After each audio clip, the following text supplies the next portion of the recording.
Good afternoon, good evening, good morning, wherever you're watching us from. Tell us in the chat where you're sitting in the world. We are saying hello today from the UK and from France.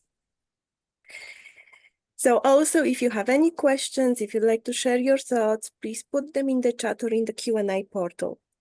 Interesting event hosted by Naps Pat, a stand-up comedian, who's been featured at the New York Underground Festival, Leicester Comedy Festival, and BBC Asian Network.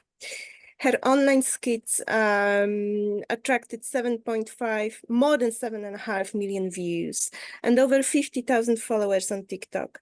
And she was named one of the 8 creative Muslim women on YouTube in 2018, alongside Dina Tokyo, Mona Haider, and Tazifi by the leading digital online magazine, The Scout. Now, previously, she had her own event on MACFEST, and she was hosting another stand-up comedian, Ola Labib, and it was an absolutely fascinating event. They gave us insight into stand-up comedians' life and where the inspiration comes from, how they interact with their public. So I warmly encourage everybody to go to MACFEST YouTube channel and watch that event, especially if you are an aspiring stand-up comedian or a fan of stand-up comedy, or of baby reindeer.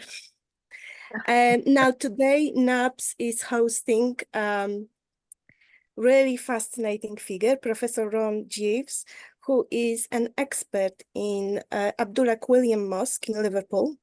Now, MACFEST has organized a tour last year to Abdullah Quilliam Mosque, and it was the national tour. We've got another one this year, so if you are interested, if you would like to visit, it's a daily tour. There is a fee of £10. All the details are on Eventbrite and on MACFEST website. So please take a look and sign up if you would like to go. Now, before I hand over to Nabs, I'd like to just remind everybody that MACFEST is on social media: Facebook, Twitter, Instagram, LinkedIn, and TikTok. And we've got a newsletter. Please sign up. Use our hashtag spread honey, not hate. And if we have any artists in the audience or art lovers, we have just closed the process for MACFEST Arts Awards. First round this year. Very soon we will be publishing on the website all the artists who have submitted their work and will be selected for the exhibition at the University of Salford and will be competing for the awards later this year. So over to you, Naps. Thank you very much, Katarzyna. Ladies and gentlemen, welcome. I'm honoured to introduce Professor Ron Geaves. And I can't wait towards the end, after his presentation, to have a segment just called Ask Jeeves. If you know what that reference means. I love it. I love it. Yes, we're going to have a lot of interesting conversations. And you know what? This is going to be one segment of Ask Jeeves, which actually works this time round. So Professor Ron Geaves is a distinguished scholar in religious studies. He's renowned in his expertise in contemporary Islam and religious movements in the UK, with a significant focus on early Muslim communities and notably figures like Abdullah Quilliam. His research has profoundly enriched our understanding of Islam in Britain. And just a few credits just to get that out there. He is a visiting professor in the Centre for Study of Islam in the UK, based at Cardiff University. He is, believe it or not, trustee of Britain's first mosque, and he's author of countless books, but in particular, the one that we will be focusing on will be The Life and Times of Abdullah Quilliam, Islam in Victorian Britain. So I'm very excited to listen to Professor Ron Geaves and to take part in Ask Jeeves a little later on. And please, wherever you are tuning in from today at MACFEST, whether it's your morning, your afternoon, your evening, very warm welcome to you all. Please do get your questions in on the comment section that we've got here on the Zoom link. So that will be live. I will be reading them and taking note of them, and we will have a very interactive session. But without further ado, please join me in welcoming Professor Ron Geaves, who's going to take us through a fascinating journey into Abdullah Quilliam. Thank you. Oh, let's go. Let's go. Let's go. I'm well, good afternoon as far as I'm concerned. Good afternoon from a very humid Glastonbury, and where I'm at the moment with my son, who's a musician. And good morning for those of it's early morning, and good evening for those that it's evening. And salam alaikum to all of you. Or peace be upon you. That's good enough. I'm going to take you on a very, very fast route through history. And it is fast. We've got some fascinating images that have been collected over the years. So enjoy the images. And we will then come together for get the deeper questions, perhaps, and more controversial questions. And ask Jeeves. Okay, we'll see how that goes. Love it. And so anyway, let's have a look then at what was going on in Liverpool from, let's say, we'll start with the very early 19th century, even before Quilliam was born. So first slide, please.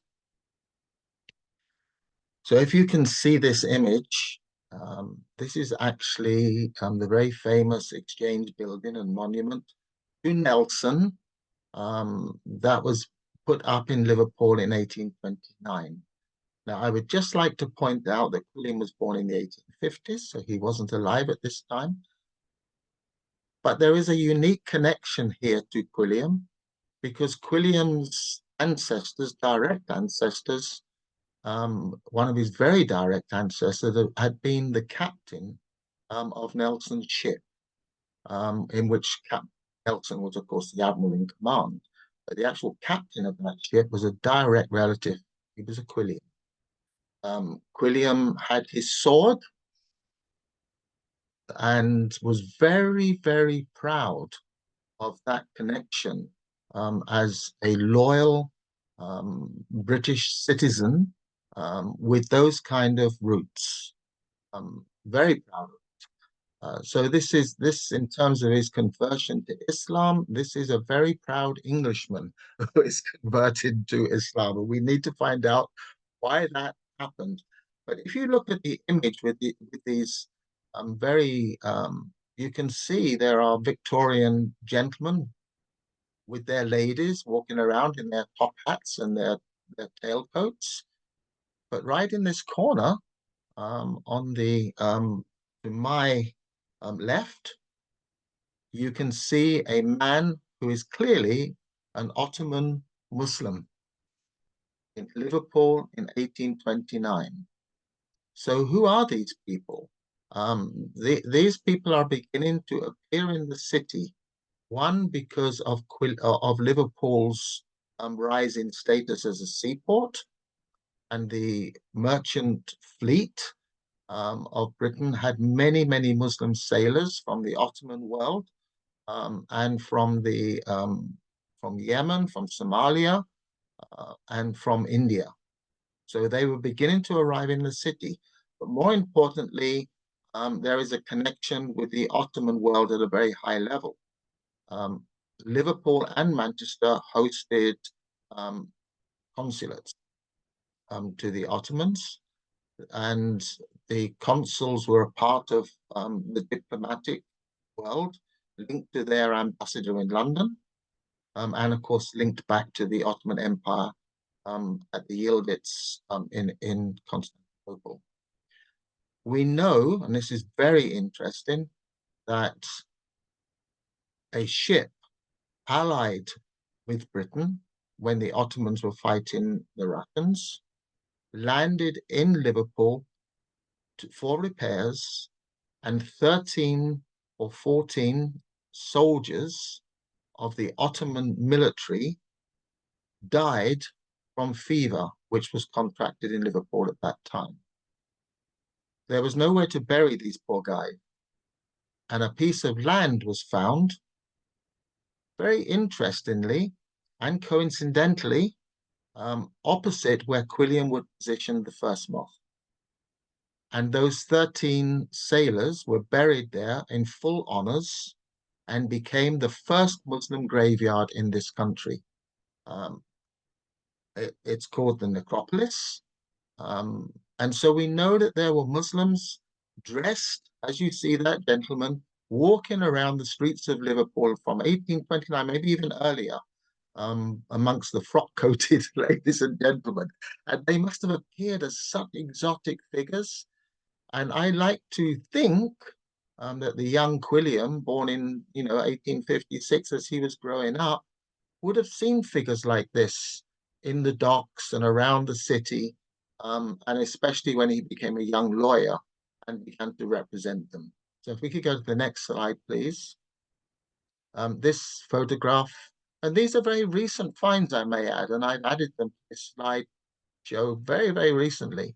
This is actually the necropolis, and right opposite the necropolis no longer exists as an active graveyard. We're trying actively at the moment to get the city council to maybe make a peace garden out of it, in which the Muslim presence in that graveyard is acknowledged. At the moment, it's just been turned to greenery, and many of the graves were moved, but not the Muslim ones in person. They're under the soil. They're still under the grass. When Quilliam established his first mosque in the UK, that because there was already 13 Muslims in there, he worked to get that as the first for his community. And we know that he did 40 Muslim burials of his own community inside the necropolis. So these are two very, very important parts of Muslim history, not only in Liverpool, but in the UK. Next slide, please. Okay. I introduce you, if you haven't met him before, to William Henry Abdullah Quilliam, born in 1856 and died in 1932. And you can see that he bridges 2 centuries. He was both a Victorian gentleman and an Edwardian gentleman at his later age. And he bridges a very significant part of the British Empire's history and Britain's history. Very dramatic changes in its foreign policy, very dramatic changes in the makeup of its people beginning. The kind of multicultural society that we know today was beginning to be formed and laid down in only a few places, of which Liverpool was one. London was another, Cardiff was another, and Tyneside was another. Why? Because of the sailors. Of course, with the rise of steamships, new technologies developing, wireless, the Victorian era was very similar to ours. Technology was going crazy. The world was becoming a very smaller place. Now, our technology has advanced even from there. But Quilliam was bridging a change of monarch from Victoria, bridging a change of lifestyle from Victorian to Edwardian, bridging changes in the Muslim community too, with the base shifting from Liverpool to London, where he became a significant part of the Edwardian community that formed around Woking Mosque. That's another story we had to tell here now, unless Nubs wants to write that down somewhere. But but this is a man who has a high profile in his own city. He is a searcher, spiritually and politically. His family are non-conformist Christian Protestants, from both the Methodist and the Baptist tradition. He's born into that. His parents and grandparents, or not his parents, but his grandparents his grandfather was a minister, and he married a first wife who also was rooted in Protestantism and whose father was a minister. So he comes through a Christian route to Islam. He doesn't come through a secular route, or or a way that many Muslims come today to Islam. He comes through a devout Christian route, and he's beginning to question. He's beginning to question politically. We see him looking at the establishment. Where does he want to position himself on the spectrum of the Tories? Not the modern day Tories, but the 19th century Tories, the Whigs, the newly emerging socialism. All of this is in front of him. Where does he position himself in Liverpool, which is a city torn between Catholics and Protestants, as bad as Belfast was. The first mainland bombings in the 19th century took place in Liverpool. So this is a city where Catholics and Protestants kill each other on the streets. He's horrified as he grows up, and he feels it's a total and utter departure from the teachings of Jesus. And we see him moving politically through different spectrums to try and find a place where, for him, as a philanthropist, there's no doubt about it, he is in the city. He's a lawyer, he's a journalist, he's a satirical journalist. Nabs would love to find out more about that. He was the editor. Yeah, he was the editor of the Porcupine newspaper, which poked fun at the rich and the powerful. So he's a radical, but he's also totally opposed to Liverpool's role, even though earlier than his time, in the slave trade and how it built its wealth. He's supporting black rights, or what would have been called Negro rights, unacceptable today, of course, in the US.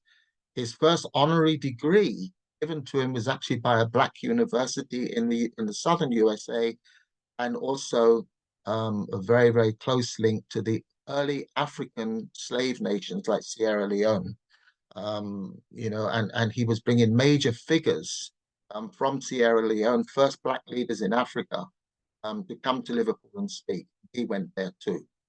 So a man very involved in the social causes of his time. He's a trade unionist. He's actually the president of the what was the Maritime Carters Union, which represented the men who pushed the carts around, with unloading the ships. Very uncertain life where they were laid off and then re-employed. And they kept voting him back, even though he wanted to pull out of it. So, many times he was their president for years and years and years. And we will find out in the modern day Quilliam venture, the Abdullah Quilliam Society, they've actually bought the trade union building that was next door to the 1906 trade union building, which would have had very strong links with him politically. So a major figure, but we also see him moving religiously from his roots in Methodism to flirting with various movements with the Unitarians, and from the Unitarians springboard into it, which is a natural movement, really. You go from a kind of a Trinitarian position to a Unitarian position, and then to Islam. And his journey to Islam was very much not a political journey, but only in the sense that he was looking for an Abrahamic faith that had at its heart social justice, equality. And he feels that that's much more present in Islam than it is in the Christianity he's facing in. So we see this dovetailing of a political journey and a spiritual journey. But he very much saw his finding of Islam as his spiritual culmination. He finds his home, both politically and spiritually, but primarily spiritually. So if we move on from that wonderful Edwardian figure, we start to see another Quilliam emerging as a very public figure indeed, not afraid to stand up looking like this. And we can see that he's sporting these robes and ceremonial robes were given to him by the Sultan in Istanbul, in Constantinople, as his representative at whatever level in the UK, and who he accepted spiritually as being his caliph. So he had a relationship with the Sultan, which would have been very similar to the Roman Catholic position in Britain at that time, where they were British, loyal to Britain, but had a relationship with a foreign religious leader, the Pope. So Quilliam's in exactly the same position. He's loyal. He believes in his Empress Victoria as being his Empress. He's a citizen, but he feels that it's his right to challenge her governments if her government step over a certain mark that he feels where social justice is not happening, or whatever cause with the government he decides to. So he's not, all those medals on his chest that you see there were actually the highest honors of the Ottoman Empire. So when he walked like this in Liverpool, and he does on a number of public occasions, he's making a very, very loud and clear statement of, I'm not only a Muslim, but I am the public leader of the British Muslims. I'm loyal, but the Sultan in Constantinople, the leader of the Ottoman Empire, is my spiritual leader, my caliph. So that's not an easy game to play in Britain in the 19th century, no, as much as it would be difficult today. It was as controversial as British Muslims who support Palestine, or British Muslims who were opposed to Iraq. And it ran him into a lot of trouble. But anyway, let's go and have a look at how he got from that first identity to this identity. We don't know the exact details of Quilliam's conversion. He's quite shy about it. We know that he's definitely flirting with Islam before his conversion, because he writes an article about Islam. We know also that because of his particular brand of Christianity, and this is very, very, very important to understand in Quilliam, he's a part of the Protestant temperance movement. This was a movement that sprung up huge amongst nonconformist Protestants, opposed to the abuses and even any use of alcohol. And Quilliam had seen that abuse of alcohol on the streets of Liverpool and what it did to people. So he totally abstains. He was known as the temperance boy from the age of 8, because he used to go with his grandfather to temperance meetings, and he proclaimed himself to a public in the north of England at 8 years old, I will abstain and never touch alcohol in my life. So, and when he dies, he said he kept that vow. And so you can kind of see then that there's a possible link that could come to Islam, because Islam is an Abrahamic religion. Of course, it has its own view towards alcohol. So it's a kind of a combination. There was also exhaustion beginning to set in from his work as a journalist. He worked as a journalist to pay his fees to become a lawyer. But working as a journalist and a lawyer was a very hard, that's hard. He had a massive law firm in Liverpool once he became a full lawyer, which, as well as doing huge Old Bailey murder trials where he was the defense lawyer, also looked after the interests of the particularly women on the docks whose husbands had walked out on them as sailors and left them with kids to look. He fought for them to be given money. He was renowned, and it was said that if Quilliam had ridden on his stallion that was given to him by his white stallion that was given to him by the Ottoman leader, the Sultan, if he'd have ridden on that around the docks, the poor dock areas, all of the women of that area would have come out and thrown flowers at his feet. He was a champion of the underdog. And I think he saw Islam as being able to be that for him. He could be fully the champion of the underdog from inside us. So we find him going off to the Mediterranean world, Portugal, Spain, and then into Morocco, possibly even Algeria, where he was told to go to convalesce. And the only story we have from him about that is that he sat in a dinner with a representative of Judaism, a representative of Islam, and himself as a representative of Christianity inside the Ottoman Empire, which of course was very, very multicultural.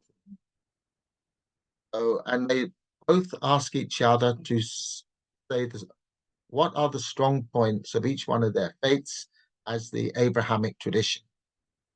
And Muslim speaks, Quilliam speaks as a Christian, and a Jew speaks. And at the end of it, Quilliam tells us, I was convinced by the Muslim. Yeah.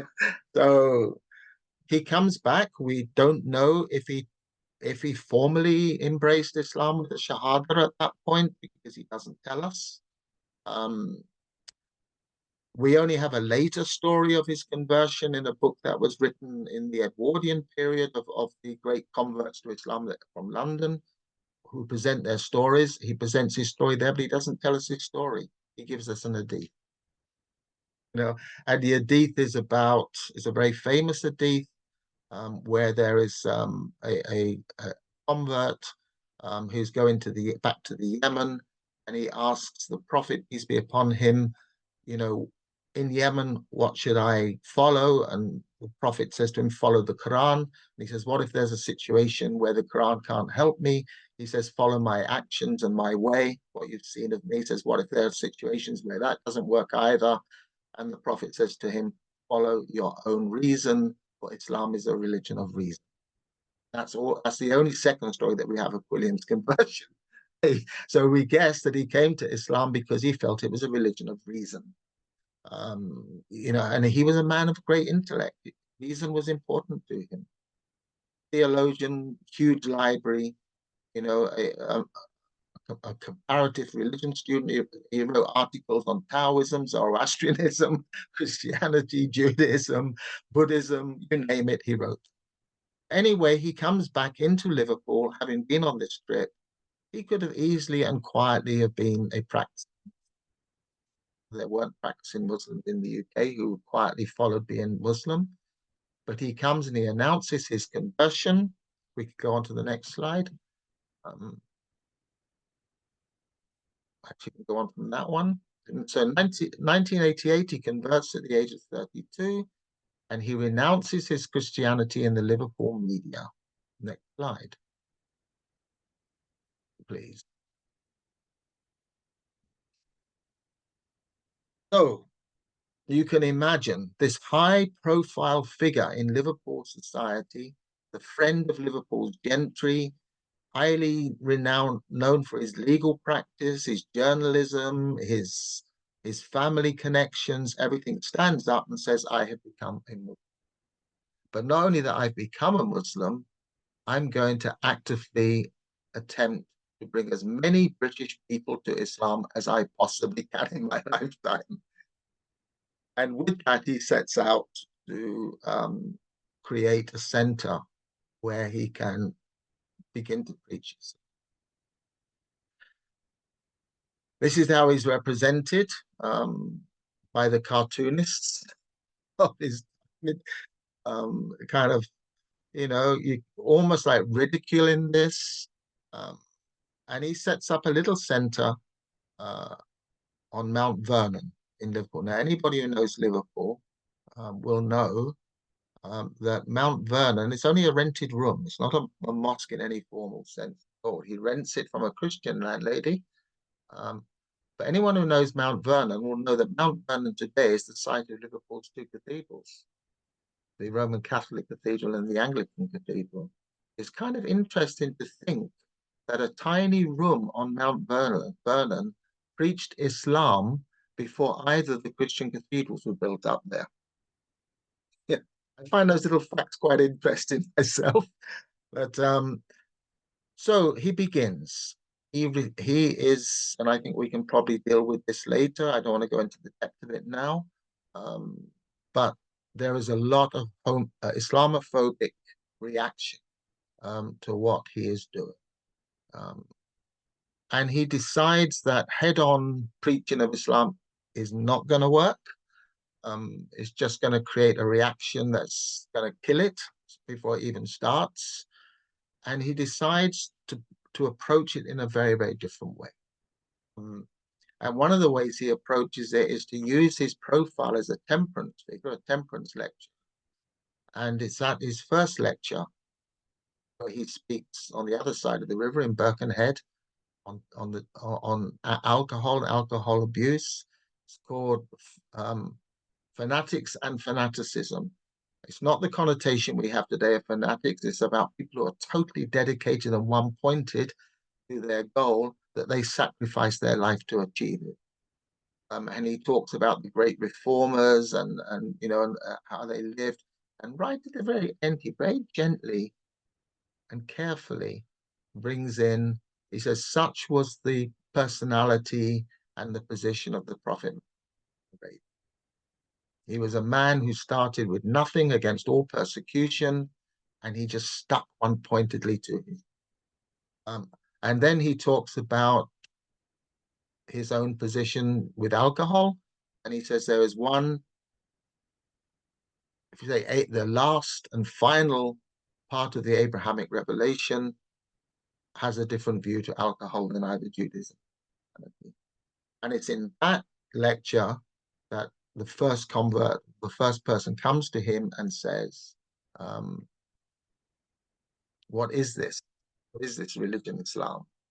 And they walk back together on the road, going back across to Liverpool. And he and Quilliam talks to him a little bit about Islam. And he then says, if I wanted to become a Muslim, what would I do? And Quilliam said, it's very easy. You just make these two vows, and one to the one God that we all worship as Christian, Muslims, and Jews, and the other to Muhammad as the messenger. Not the last or final prophet, but very simply the messenger of God. And if you can accept those two, you can become a Muslim. He says, normally you have two witnesses, but since I'm the only one who can be a witness, let's do it now on the road. That Almighty God can be the second witness. And that's his first convert. The next day, this man who has now become a Muslim invites a wonderful young 19-year-old Fatima Cates, who was also a temperance. She was actually at 19 the president of Birkenhead Temperance Society. He says, come and listen to this person. She comes. She's also totally fascinated. She goes to Quilliam. Quilliam doesn't have time really to work with her, and he gives her his copy of the Quran in English. He says, read this book. She goes back home, and we have this amazing story of a 19-year-old woman whose parents are very devoutly Christian. They want to burn the book. She retreats to her bedroom with her Quran, and she doesn't come out basically for 6 months. And she reads the Quran from cover to cover. And she comes out and she says to her parents, I am a Muslim. Undoubtedly, I'm a Muslim. They try to marry her off to bring her back to Christianity. She converts her husband and her sisters. And she then goes to Quilliam again, once she's married, and her husband, she can do that now freely because her husband's a Muslim, and she joins his society. Very early on, she sees all of the Islamophobia, which was very heavily directed to her, both as a woman and a Muslim. And she becomes his secretary. She becomes the secretary of the first Muslim organization in the UK, Liverpool Muslim. So we have standing at his side, a 19-year-old woman of extraordinary courage, and her story has now been wonderfully told. And it's an amazing story. Absolutely, as wonderful as Quilliam's own story is. Anyway, next slide. Some of the activities we're now looking, if we go back, actually, can we go back to the picture of the mosque? 3 slides back. Yeah. So when they're thrown out by their Christian landlady, they move into the extreme right, from my view, of that terrace.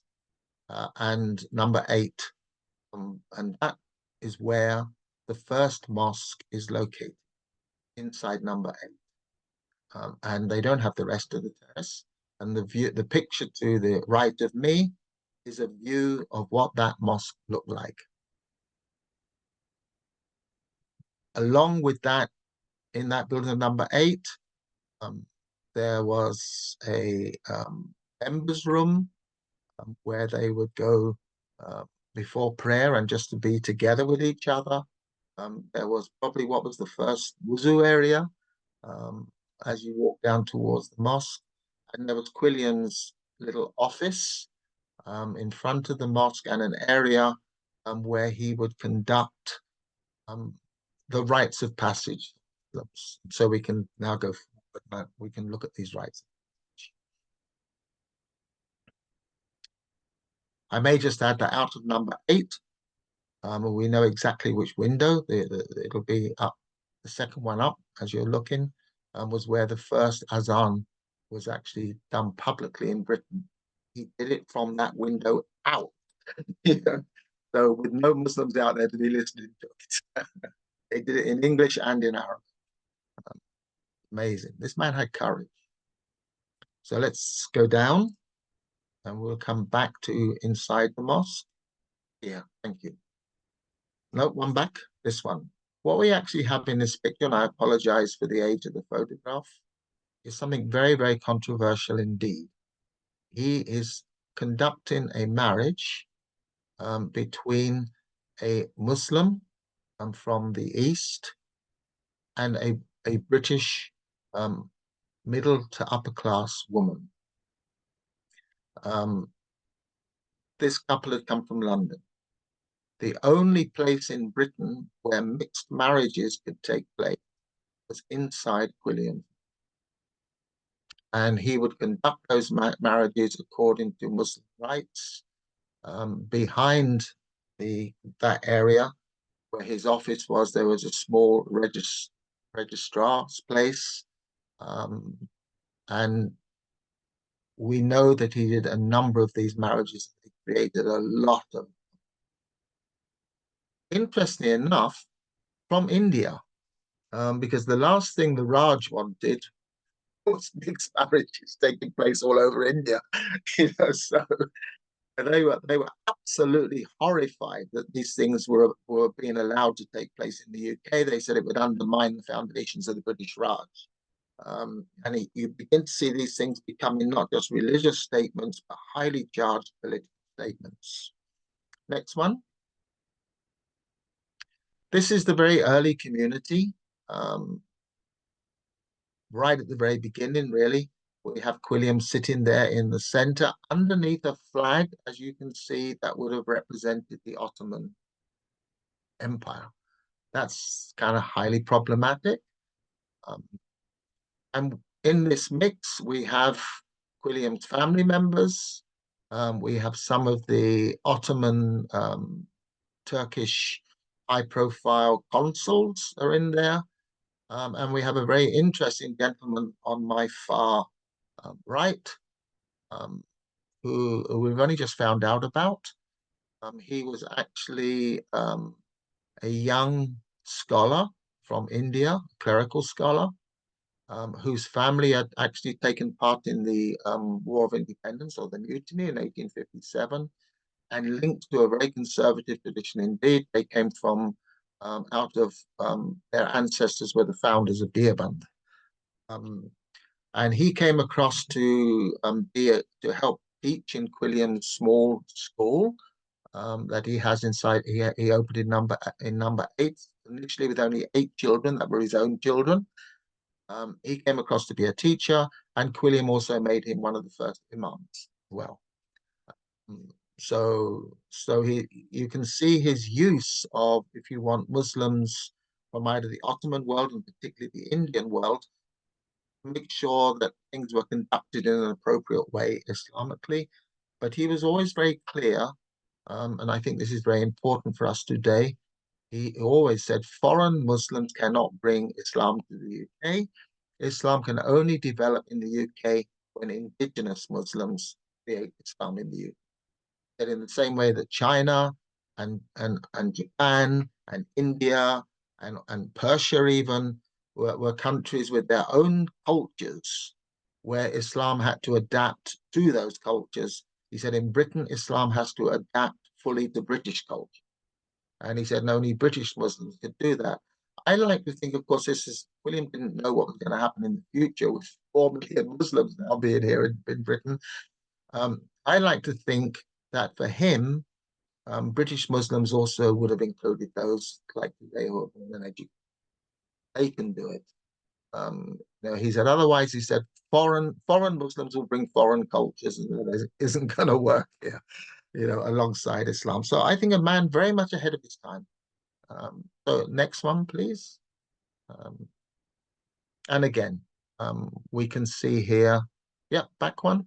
We can see here a small family gathering with some of the early, and this is possibly the only photograph that we have that shows on the right-hand side Fatima Gates.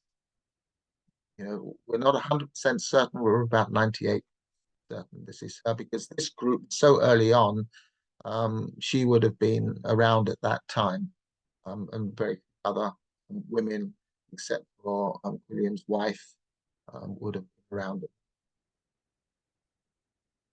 So, let's go on. So, this is now bringing us up to date. Quilliam managed to get the whole terrace with a gift that came to him, interestingly enough, not from his patron in Constantinople, but the Emir of Afghanistan, who sent the Crown Prince of Afghanistan across to Quilliam with a gift of 2,300 guineas. It was a personal gift. He could have accepted it into his personal wealth, but he chose to buy the whole terrace with that money, and that enabled him to build a much, much bigger platform for the promotion of Islam, and to convert in his time over 250 indigenous, white, mainly Liverpudlian individuals and families to Islam, which I can think is an achievement in that. That building went into disrepair in 1908. It was bought by the city council, and it's famous in its own right in Liverpool as for many, many years, the registry of births, deaths, and marriages. And the mosque, the little mosque inside number 8, was actually used for paper files of births, deaths, and marriages, including the Beatles. So we got another kind of connection over to popular culture in Liverpool. William actually went to the same school as Paul McCartney. It was a very, very famous school, inside Liverpool. So with that building, that building was returned under the work of, became known as and still is the Abdullah Society, with a couple of very, very dedicated people, Moomin Khan, who's still around but couldn't be with us today because he's in Bangladesh with his family, and the deceased Akbar Ali, a remarkable man in his own right, who came to Britain very early on in the 50s as an incredibly bright student who had a scholarship to Cambridge but went to Manchester because he wanted to see India's hockey team represented in the Commonwealth Games. And in Manchester, he became one of the founding figures for the Victoria Park Mosque in Manchester. Got his first job in Liverpool, where he became a significant figure for the creation of the first Rahma Mosque in Liverpool. At the same time, he began to find out and explain that the history of Islam in Britain was, in a way, certainly institutional Islam in Britain was triggered by it. So he begins to uncover and he begins to campaign to get the mosque back into the hands of Muslims. He asked me, and I'm sure Nabs will ask me more about this, but he asked me to get involved.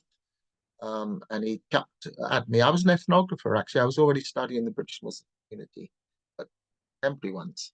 Yeah, changes of generations from the 50s, coming in the 50s, 60s, 70s, to the younger generation, the religious movements that were forming, the political movements that were forming, the cultural movements that were forming. I was a contemporary out and interviewing live people. He said to me, "Hey, Ron, why don't you write the biography of Abdullah Quilliam?" I said, "I'm not an historian." And he said, "Oh, yes, you are." And I said, "How come?" He said, "Well, by the time your stuff comes out in the journal," he said, 5 years goes past. He said, "So you are an historian." He said, "It just happens to be a 5 year gap. That's all." He said, "Go and apply the same techniques to Quilliam's life story." And I did. I went into the community really as an ethnographer, and I tried to find this man. Who was this man? What kind of human being was he? What did he achieve? What did he do? How did he think? And I was absorbed in that. Really, it took my life over for fun. I remember when the mosque first came back into the hands of Muslims, given by the city council, inspired by the efforts of the Abdullah Quilliam Society. There were a small group, and the mosque came back to the city, and it opened up as a mosque for the first time since. And they invited me to speak in that mosque before the first Salat place since 1908. And that last Salat would have been with Quilliam standing where I stood.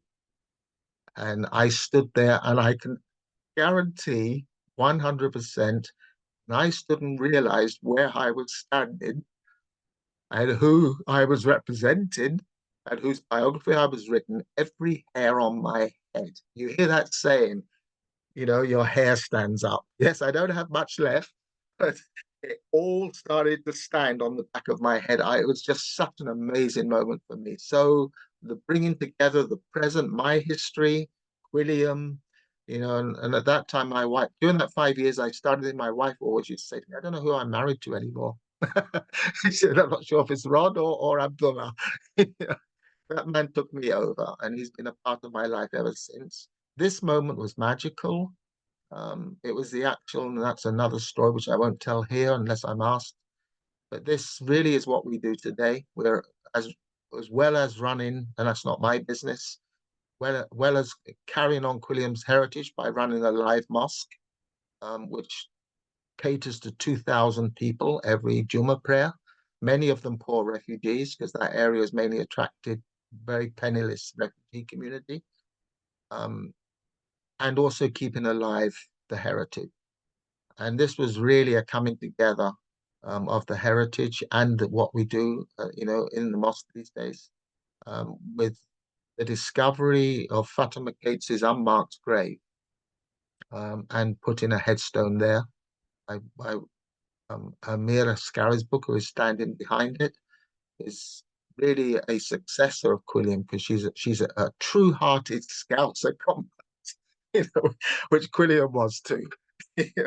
So I kind of see her really as a kind of a spiritual descendant of Fatima Cates, and right next door to that grave was actually one of her Scarisbrooke ancestors from the Victorian era.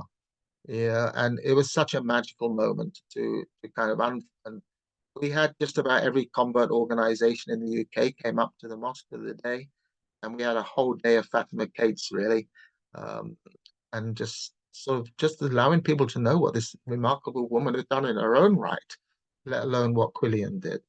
So that's kind of more or less a little taste of what we do at the mosque today. We are in the process right now. The last part of Quilliam's mosque, the actual historic mosque, was bombed during the war, so that was number 12. On the site of that, there was Rimmer's Music Shop was built. The owner of Rimmer's Music Shop is actually retiring, and he's now offered us Rimmer's Music Shop for £500,000, which we want to pull down and actually fulfill Quilliam's own desire to have a purpose-built mosque on that site, one part of the building. So huge fundraising going on right now to raise £500,000. So the last part of Quilliam's heritage can be returned to our community.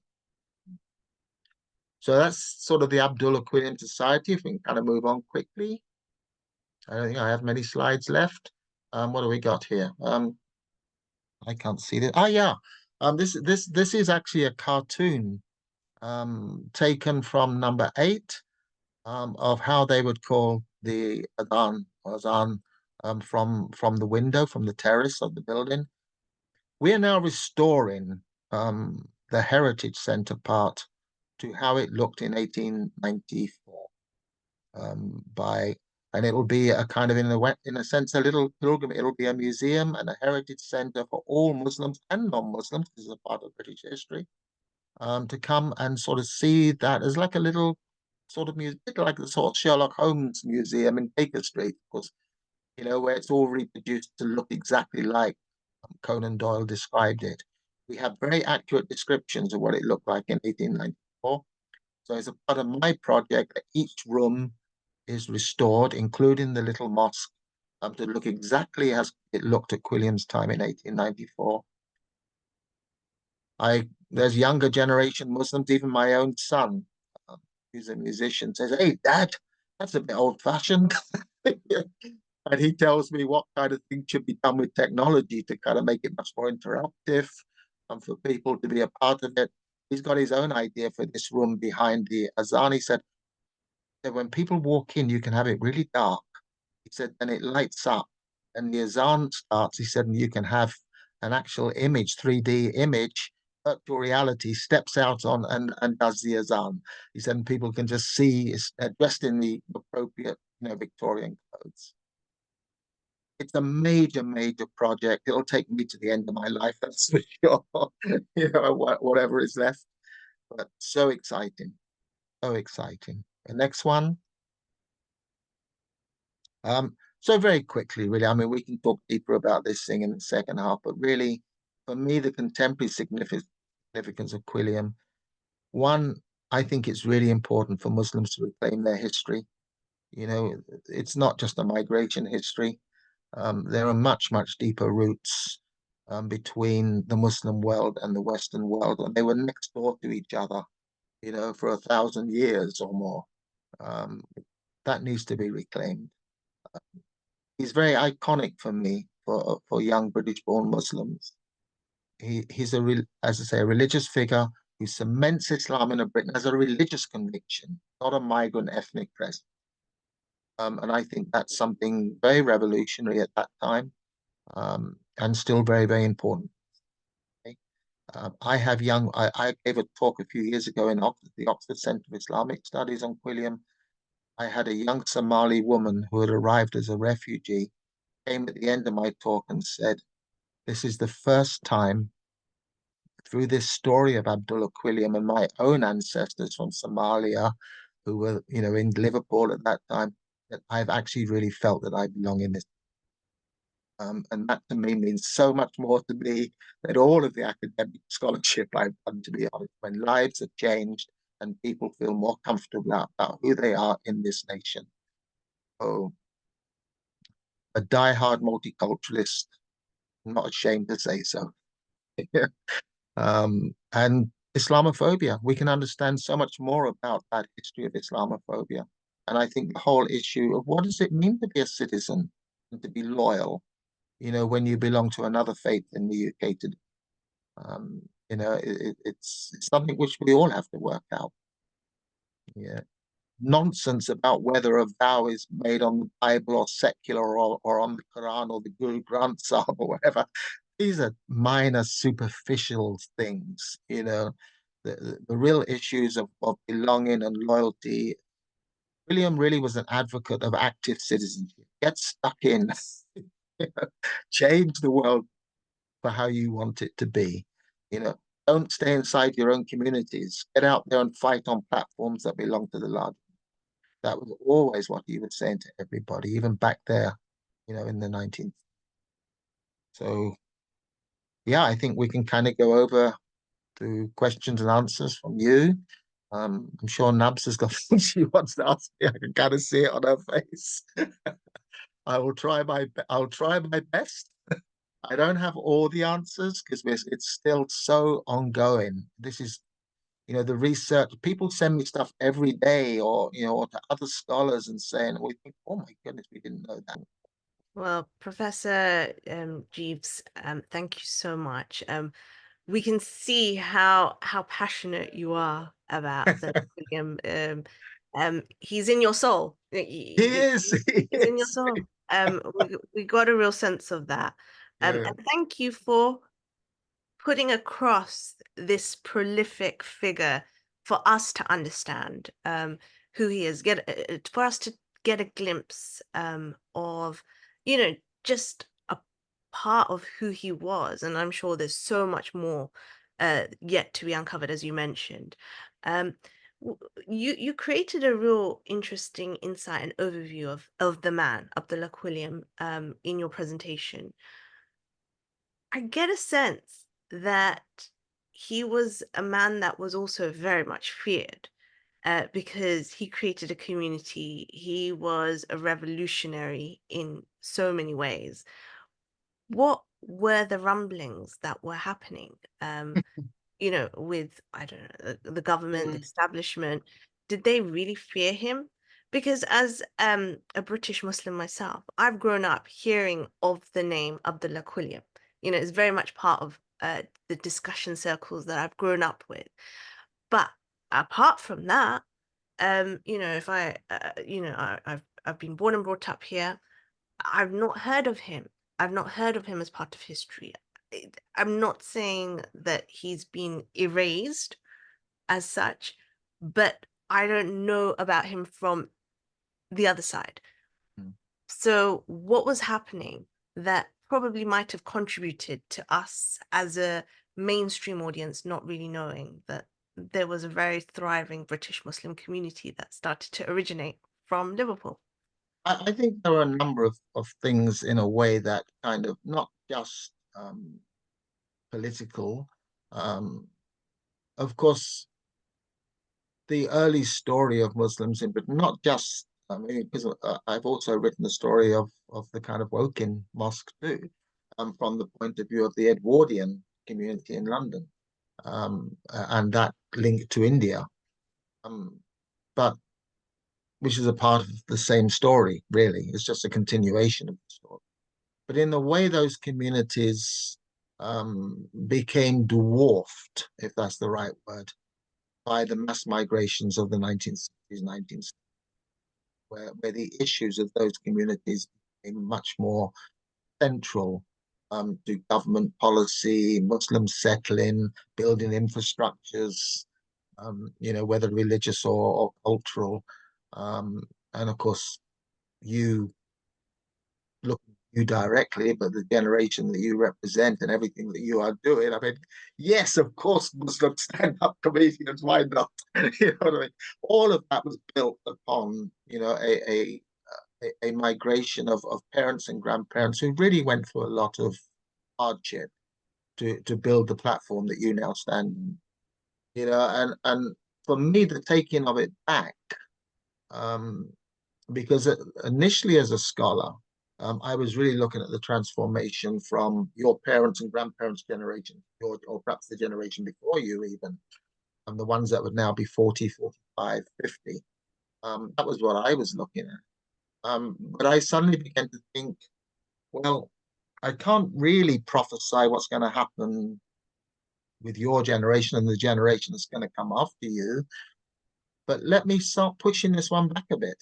And I wasn't the only one. I mean, there were a small group of us who started, um, and and suddenly we're finding these amazing pockets, of Muslim practice, and organization that were taking place, indigenously amongst the British population, and it didn't exclude those that were coming into the UK at that time. Inclusive. William's Mosque was to me something that was amazing, because he keeps records. He's a journalist. He's a lawyer. He knows very well the power of the written word, and the spoken word. He keeps records, which is amazing for an historian. And he tells us in his newspaper, which the present, which came out every week, went out to 80 countries around the Muslim world. He tells us who was there, who's converting, who they were. Um, sometimes at the Juma prayer, he had between 50 and 60 nationalities. How Yeah, influential because, were these publications? very, because Britain was becoming multicultural quietly. It didn't even know it, but it was happening. So the fact that the roots of British multiculturalism go back into the Victorian era, to me, is not just history, then a really important statement. And so it became almost my target as a way. I felt that I could do far more as, if you want, a huge believer in multiculturalism and multi-faith, to present Quilliam, as the hero, the kind of, the beginner, the originator of it, and to push back. And we, as a whole number of us now, are trying to get that story. And in a way, the mosque in Liverpool becomes a center for doing that, as well as being, an active running everyday mosque. There are a number of factors that got in the way, I think, of telling the story, not least that we had a think tank during the era of terrorism or whatever, during that era, in the era of the creation of Prevent, a think tank that actually took the name Abdullah Quilliam, their think tank. And I think more people associate that group with Abdullah Quilliam than what has been going on in Liverpool, to be honest. That's a group now that have more or less faded out and gone into decline. So it's now really a point where the Abdullah Quilliam Society we can come without so much hindrance. There were setbacks for Quilliam, huge setbacks, not least his own departure really into a voluntary exile in 1900, and his return to London, and becoming a part of the Edwardian Woking Mosque community, but very much under the radar. The Sudan War, I mean, okay, initially the kind of Islamophobic reaction is very low-key. It's really local, mainly non-conformist Christians, who are totally horrified at the idea that there's this little Islam. So it's rubbish stuff. It's the kind of stuff you do get today, that low-level harassment, of a community, particularly a mosque community, which tends to sort of go up and down, but depending on the political situation. If the politics was quiet with the Muslim world, it went down. If the politics was up in the media with the Muslim world, it went up. But it was stuff like, I mean, it's horrible, but, I mean, like rubbing dung from the streets into Fatima Cases, or putting a tripwire across the mosque entrance at Juma prayer, or chucking pigs' heads in, that kind of, sort of very horrible stuff. And Quilliam was quite happy that he used all that stuff. He was more than capable to take that stuff on. And of course, the way in which he introduced Islam into it was wonderful, because he introduced it in a sense that it is the completion of a religious tradition. One that goes back to the first prophet, to the last prophet. So. And the way he introduces it is they celebrate Eid, they celebrate the two Eids, Ramadan, but they also celebrate Christmas and Mawlid. So when everyone asks him, why as Muslims are you celebrating Christmas? He says, one, because Christmas is a part of the culture that we're in, and two, if you celebrate Mawlid, why not Christmas? Because it's celebrating the birth of Isa, who is a prophet of Islam. So then he's very clever. Yeah. He creates a Muslim Christmas, not a Christian Christmas. And the Muslim Christmas is he feeds orphans at the mosque on Christmas Day. 500 to 600 of them at its peak, coming into the mosque, little street kids, the victims of the industrialization, being fed, and the community, the converts, including Quilliam, come and serve this. And he calls the journalists in. Of course he does. You know what I mean? He says, "Look how Muslims celebrate Christmas." So he's a master of PR. but also that makes him controversial. And the big controversy for him was really the Sudan War, because the Sudan War for Quilliam was an outrage, because it was, in a sense, dividing Muslim against Muslim, between the Egyptian regiments, under the British Empire, and in what was a homegrown for him war to free the nation of Muslims, particularly and the demonization of the Mahdi, and the dervishes that fought with him. For him was he came right out then, and he issued a fatwa, because he could do that because he had an honorary alimship from Morocco, from Fez.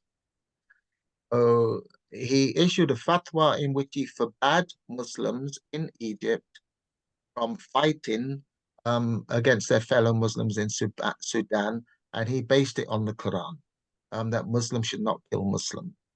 And there was a huge uproar, not only from the British population, but also from the government, but also because they feared that their troops might rebel in Egypt, but also in India, because Indian Muslims wrote to him saying, "Will you please not do this? We love the fact you're preaching Islam in the UK, but don't get involved in politics. It's very difficult here. It wasn't that long ago, in 1857, we had an uprising. The British authorities are very edgy, so please don't do this." And he wrote a letter back. We have those letters, and he said, "Well, can you answer for me my dilemma?" He said, "I am basing this fatwa on the Quran. The Quran says Muslims shouldn't kill Muslim." He says, "So if I base it on the Quran, is that religious or political?" Yeah, and it's like, and you see him starting to get caught in a sense of, and he is working on it. He's working on it all the time, and eventually he kind of comes to a position where he says, yes, loyalty to Britain, no loyalty to government if government performs actions which are against the laws of God. You Christians, Muslims, Jews, and all people of faith have to decide who is their higher power when it comes to, belonging. Is it God, or is it the worldly powers? And if the worldly powers and God contradict in your conscience, you have to take the side of God, and your conscience. And that's a private position, but it's a deeply political one, and we find from that point onwards him being embroiled in controversies, and especially when the Christian world, in the Ottoman Empire, Christian nations of the Ottoman Empire are beginning to try and break free from the Ottomans. So you've got places like Bulgaria and Greece and so on have got their own independence movements. These are supported by the British government, but William is supporting the Ottoman Empire. And we find him becoming an emissary for his caliph and sultan. So one he's sent to go and look at these countries and what's going on really in them. He becomes like a roving sort of reporter, for the sultan. And we find him also becoming an agent, or being used, stepping in for the sultan, open a huge mosque in Sierra Leone. Sierra Leone or Lagos? I forgot. Memory's got Lagos, I think. Where he goes across and he opens a mosque in the name of the Sultan, and becomes then a huge supporter of those free African ex-slave states, in their stand against racism. So, so then he's becoming more and more and more into this kind of public profile, where he's coming, and then government policy changes, because from supporting the Ottoman Empire against Russia, you then get the shift in the balance of power. The Ottomans then being almost pressured to go to Germany as their ally, and then the First World War breaks out. And it's like, whoa, where do you then position yourself? Because you're caliph, and then of course the Ottoman Empire is falling apart. And it's massive, and he becomes a very, very controversial figure. I And I mean, think it probably requires a presentation in itself. it does. Clearly started with a big question. Yes, it's huge. You know, I clearly did. I only know that the man at the end of his life, when he dies, he's broke. His total wealth at that point that he leaves is £500. Which is nothing compared to the wealth he has had at some points in his life. He's given it all to defend his, and he's buried in the Brookwood Cemetery, somewhere alongside his companions, Headley and Marmaduke Pickle and these people. But they've all got big headstones. Quilliam's is unmarked and we can't find it. We are trying to find it. It's a big project to try and find. And I kind of think that's a mark of the man. He dies out of funds, but in very modest tones. in very modest, and not even if the headstone was there, it's certainly not there now. And I think it's an amazing story. I think in some ways it's a very sad, I wouldn't say tragic story. I don't think it is tragedy. I think there was huge markers of success in his life. But he dies stating categorically, I die as I lived, Amos. These are really his last words. Well, I don't want. I mean, it's like we've Yeah, come we to can the go on and on. conclusion. We really can. It seems like we've come to a conclusion, but as I mentioned earlier, we do have a live Q&A session happening. I've aptly named it after Professor Geaves as Ask Jeeves, and it's very active at the moment. I'll try and be brief with the answers. I've got a few questions. There's Steve Roman who is joining us, and he wants verification on a few matters from your presentation. Why did number 8 cease to be a mosque in 1908? And he's a little bit confused. Was Fatima Cates the 19-year-old wife of Quilliam, which I believe was the case? No. She was at the time when she was 19. She was absolutely not. There is some evidence to suggest that after the death of what was a very abusive marriage, both physically and mentally, and she was destitute, that Quilliam at that point may have privately married her in order to secure her and also her child. She died, of course, tragically at a very young age, only 35, from fever. And we know that he was there with her at her death. He tells us about her death, and he says she dies. Her last breath was the Shahada. Yeah, and then he does her funeral for her. Yeah, and I think it was heartbreaking. I think that was one of the moments in his life where he really experienced heartbreak. I don't think that was just heartbreak because he married her at that point. I think it was heartbreak because she had been his companion at his side. In very much the way the first wife of the Prophet was the companion at his side, totally loyal to him, but even he doubted himself. And I think she fulfilled that role for Quilliam. When he doubted himself, she did not. And so I think, yes, I think it's possible that he married her at the end, but he certainly wasn't married to her when she was 9. With the story of the loss of the mosque, I think we have a lot more to find out about that. It's still pending. Ostensibly, we know that, like most lawyers of the time, whose bread and butter money was divorce cases, and Quilliam was always the knight in shining armor to rescue damsels in distress. He definitely loved women, there's no doubt about it, but also he loved their causes, and we know most lawyers at that time who worked with divorce. It sounds horrendous today, in today's, kept a link to a brothel. The reason why they did that was the only way that you could get a marriage at that time, break a marriage for a woman, was a proven adultery against the husband. So they would set them up with a paid prostitute. It was done right across the country. We know that Quilliam was involved in a case of that kind with a sea captain that was abusive. What is interesting is it was put into the public domain. He is called to the Old Bailey to answer to the Law Society. And even the judge, and of course we have public records of this, even the judge says, I'm going to have to bar Quilliam from the law because he's been caught red-handed. But what I don't understand is how this thing has come to me because everyone's doing it. Why this man has been picked out. We don't know the answer to that. And many people suspect it was a set. But he has to leave instantly, because he doesn't want the scandal to hit what the work that he's done, for Islam in the UK. Because that would have destroyed everything. And he leaves to become a guest of the Sultan. He lives quietly.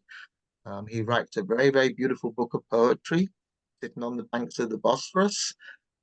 He's a companion of his beloved Sultan and Caliph, and possibly even goes to Salonika to be with him when he was exiled after the Young Turk Revolution. He then comes back to the UK, very, very quietly, because his first wife, Hannah, is dying of cancer in Birkenhead. He sees out her death. He does a formal marriage to his second wife, and he dies also. He goes to London, and he takes on a new identity as Henri de Ligne, so that he doesn't get caught in this scandal of, oh, that's the man who did this, this, and this. Oh, look at these Muslims, blah blah blah. He creates a new identity where he very quietly becomes a part of the world. They all knew. They all knew he wasn't Henri. They knew exactly who he was, and they respect him, and they know they know he's the pioneer of everything that they have done. We really need a biopic film based on. Oh, I'm working on that one. Is there anything you're not working on? I'm already in the process of writing up the kind of first draft of the for the filmmakers. Wow. I would love to be a part of the script writing team, but that's up to them, of course. But yeah, we absolutely need a film. So much drama. Yeah, it's all drama. It's all drama. Yeah, there is. There's a little bit confusion about his own family. So Sana asks, was his son a Muslim? So, I mean, what happened? What was the line of following Islam in his family? Do we know much about that? Yeah, we do. We know that his mother was a very staunch convert, which is amazing considering her background. He called her the mother of the community. She was absolutely a pillar of that community. His first wife also becomes a Muslim with her 4 children. I suspect that she was never really a convinced Muslim, but it worked in her favor, to be honest. The kids, his eldest son, Ahmed, was again like his dad, a very strong Muslim, went and lived in Constantinople for a number of years, and actually came back to Liverpool, where way after his father's death, he was involved as an agent for the first Muslim politician to be elected in Liverpool to the council. So very much continues working with the community and following in his father's footsteps. Second son, Bilal, I don't think ever was really a strong Muslim. And in fact, it was Bilal who sold the mosque to when his father never came back. So Sana's written that she had heard that one of the sons had dismantled all the mosques. So yes, that's Bilal. Yeah, Bilal. Yeah, but Ahmed was a very strong Muslim like his father. So yeah, and there are of course family descendants. They often get in touch, with me or with the members of the AQS. Sometimes they come forward with little letters that they have found in their attics, and and they're all kind of fascinated by this kind of this ancestor of. But on the whole, I've never met any of them that are practicing Muslims. Although I did hear many, many years ago, even before I studied, the community, I was asked by a Christian vicar to create a baptism ceremony which did not offend Muslim relatives. I thought it was an intermarriage situation, with someone who had come across from India or something like that. It turned out that actually he said to me, I said, Christian relatives from where? He said, well, I don't really know. He said, but it seems like the Muslims converted. He said at the time of some figure in Birkenhead or Liverpool in the 19th century. He said, so I actually then advised him how to create a baptism ceremony that worked for people. And at that time, I didn't know anything about Abdullah Quilliam. You know what I mean? And I thought, oh, okay.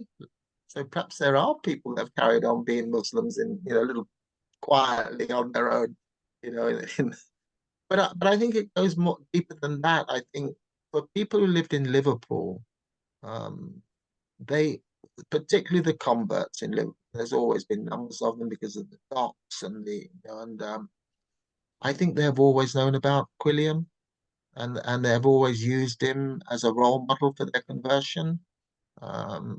And still to this day, he's used by Liverpool, and I think it goes wider today. I think there are Manchester converts, there are all kinds of people who see Quilliam as a role model, for how they want to be as Muslims.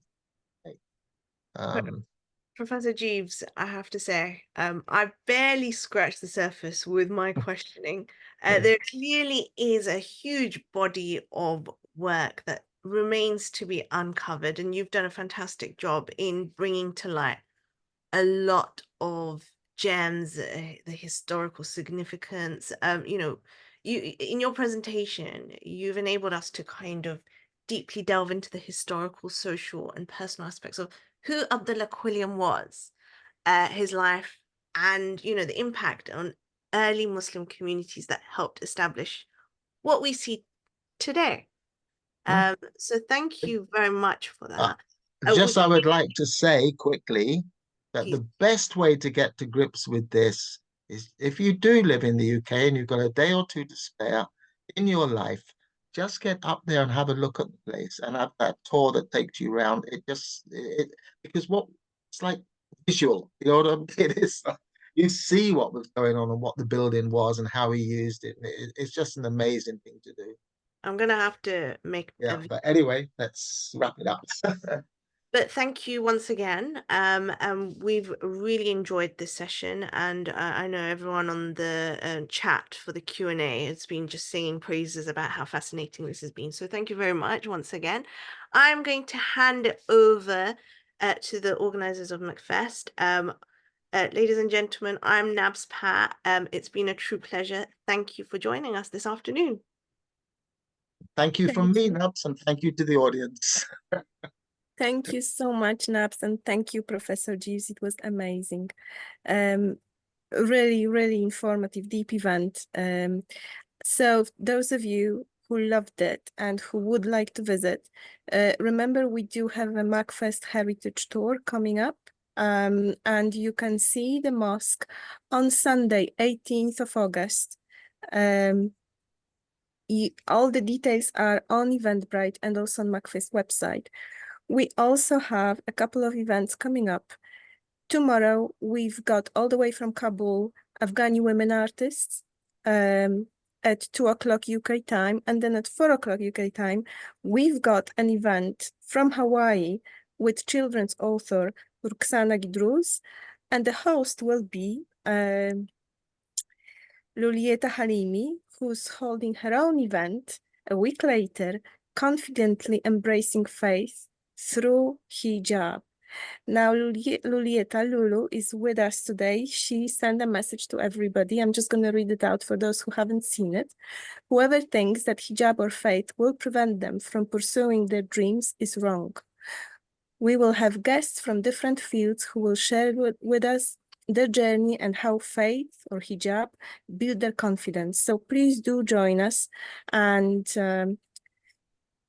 let's end MACFEST this year together in on this inspiring event, because this will be the last online panel. And after that, we've got the visit to Abdullah Quilliam Mosque. And then after that, in October, MACFEST is going to Azerbaijan. You can join that tour as well. So thank you so much, and hopefully see you tomorrow. Bye.